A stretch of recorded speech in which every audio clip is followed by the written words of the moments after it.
bisa tahu kondisi sakitnya, ada perbaikan dari sisi sifatnya, dari sisi cara berpikirnya, dari sisi hal-hal yang kemarin negatif yang membuat mereka sakit dan akhirnya bisa sembuh.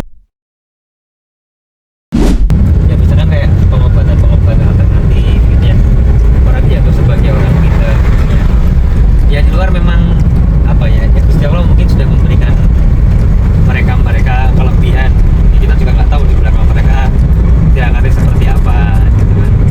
Cuman masalah yang aku kadang greget itu, mereka mungkin disebut sebagai orang pintar tapi nggak membuat orang jadi pintar. Masalahnya kan di situ sebenarnya. Orang misalkan dia sakit, kemudian datang ke orang pintar, mungkin ada perkembangan, alhamdulillah pun mungkin bisa sehat gitu kan. Masih ada probabilitas mungkinnya ya, karena kita nggak bisa memastikan. Tapi bisa jadi nggak ada perbaikan karakter atau perbaikan sifat, nggak ada perbaikan dari dirinya kan gitu.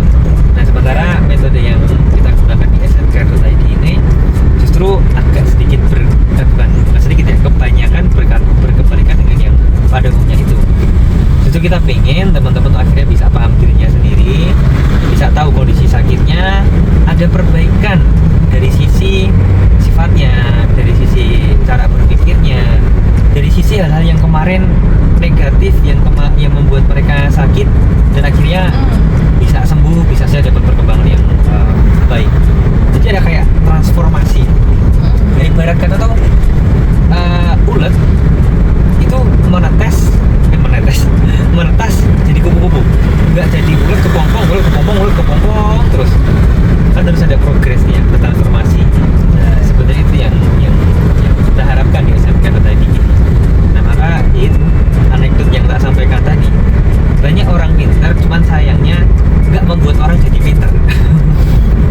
Ya mohon maaf dengan amat sangat ini, karena faktanya di lapangan kan demikian. Bukan berarti kalau ada orang yang bilang bahwa banyak orang misalnya kalau yang berobat ke orang pintar berarti orangnya bodoh-bodoh, ya kita nggak bisa bilang seperti itu juga ya.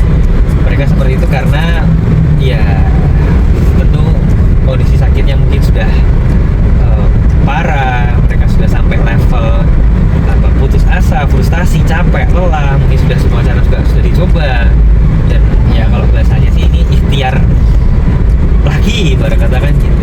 Nah, cuman kalau aku pribadi melihatnya sih, selama dari diri kita ini tidak pernah menyadari bahwa we need to better dari sebelumnya, kita harus memperbaiki diri kita dari yang sebelumnya, maka ya nanti akan sama saja. Termasuk juga untuk menemukan sebab sakitnya kemarin itu apa kan gitu. Ya sederhananya sakitnya gara-gara loro hati misalkan gitu, akhirnya mohon maaf nih diagnosanya ada penyumbatan darah, misalkan stroke ringan misalkan ya. Beres ke orang pintar, sembuh, sehat, alhamdulillah. Pertanyaan sederhana, sifat dia yang mudah sakit hati masih ada nggak? Atau sudah benar-benar hilang? Kalau masih ada, maka potensi sakitnya di masa depan akan tetap ada. Tapi kalau sudah hilang, ya maka potensi untuk sakit di masa depan juga akan berkurang atau bisa direduksi kan. Maka esensinya adalah adanya perbaikan dari diri si orang tersebut. Nah itu yang kita harapkan di smcare.id. Maka ya bismillah sih, niat kita memang membantu teman-teman dan ya biar mereka juga bisa dalam tanda kutip ya cerdas, kemudian bisa memahami dirinya sendiri dan akhirnya tahu yang terbaik bagi kesehatannya gitu.